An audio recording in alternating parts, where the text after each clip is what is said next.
Shirt ఇక్కడ పడేసి వెళ్లిపోయాడు. మళ్ళీ వచ్చాక చూస్తే అమ్మా నా రూమ్ ఇలా ఉందేంటి అని విసుక్కుంటాడు. నా కొడుక్కి గది శుభ్రంగా ఉండాలి, ఎక్కడ వస్తువు అక్కడే ఉండాలి. వాడు చిన్నప్పటి నుంచి అంతే. శారదా,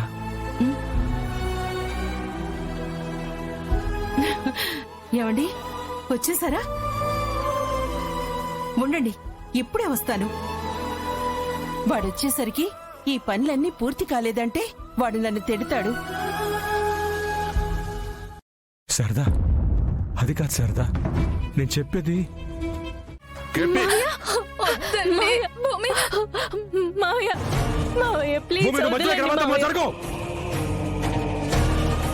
మీరు చేస్తుంది తప్పు మావయ్య. ఏంటి, నేను తప్పు చేస్తున్నానా? మావయ్య అవును, మీరు ఎంత బాధలో ఉన్నారో నాకు తెలుసు. మీకంటే ఎక్కువగా ఆ బాధ ఎవరికీ తెలీదు. కానీ మా నాన్నని ఇలా నిందించడం మాత్రం చాలా తప్పు మావయ్య. ఏం భూమి, నువ్వు ఇంకా ఈ మనిషిని నమ్ముతున్నావా? నమ్ముతున్నాను మావయ్య. ప్లీజ్ మావయ్య వదిలేయండి. నాన్న అలా చేశారంటే నేను నమ్మను. నేను నిజంగా నమ్మను మావయ్య. మీరు నమ్ముతారో లేదో నాకు తెలీదు, కానీ మా నాన్న గగన్ బావని చంపరు మావయ్య. ఆయనకి గగన్ బావ మీద కోపం ఉండొచ్చు, కానీ చంపేంత ద్వేషం మాత్రం ఉండదు మావయ్య. అయితే నా కొడుకు చావుకి సమాధానం ఎవరు చెప్తారు? అవన్నీ నాకు తెలీదు, కానీ మావయ్య నాన్న మాత్రం కాదు.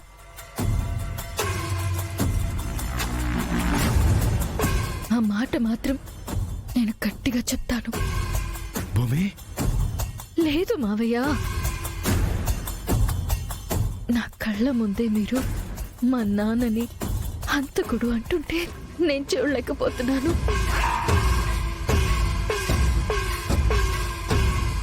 బావని నేను ఎంత ప్రేమించానో నాన్నని కూడా నేను అంతే ప్రేమించాను.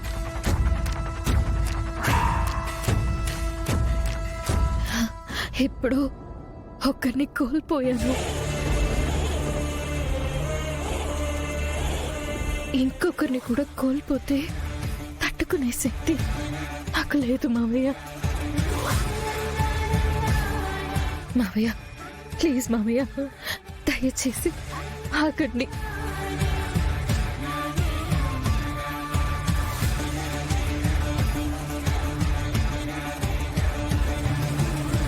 ఆయన ఎలా ఆలోచిస్తారో నాకు తెలుసు.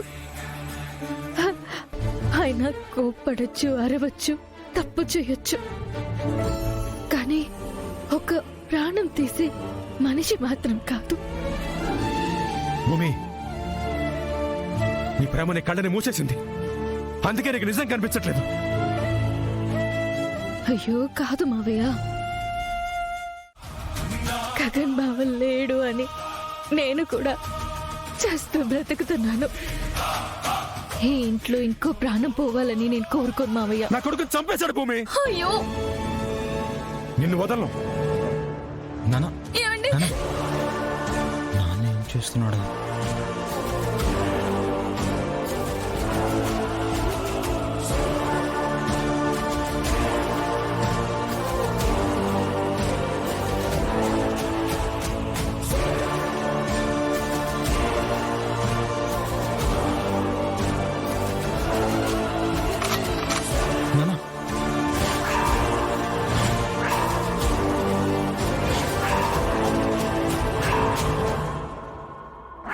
నాన్న, మావయ్య, నాన్న ఆగు, నాన్న, నాన్న ఆగు, నాన్న ఆగు, నాన్న, నాన్న ఆగు మావయ్య ప్లీజ్ నా మాట వినండి మావయ్య. వద్దు మావయ్య, మావయ్య, మావయ్య ప్లీజ్ ఆగండి. అయ్యో మావయ్య ప్లీజ్ మావయ్య, వద్దు మావయ్య. అయ్యో మావయ్య, నా జీవితం కూడా పోయింది, నా శ్వాస కూడా పోయింది, నా నవ్వు కూడా పోయింది, ఇంకా చాలు. ఇంకా ఇంకో రక్తపాతం వద్దు మావయ్య.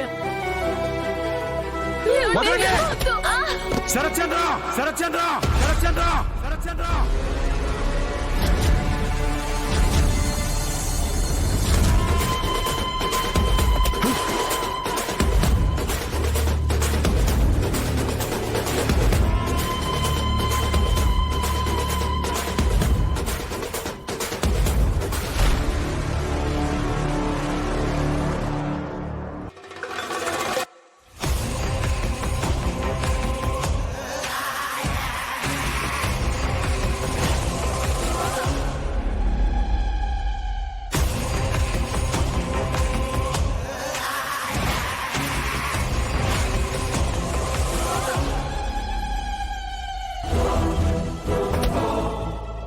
ఏంటి కేపి ఇన్నాళ్ళు లోపల పెట్టుకున్నది లేచి బుల్లెట్ రూపంలో మా బావ గుండెల్లో దింపాలనుకుంటున్నావా? నా భర్త మీదే గన్ను గురిపెట్టేంత ధైర్యం నీకు? హ, అంత పెద్దవాడివైపోయావా? అపూర్వ తప్పుకో. లేదంటే ఏం చేస్తావు?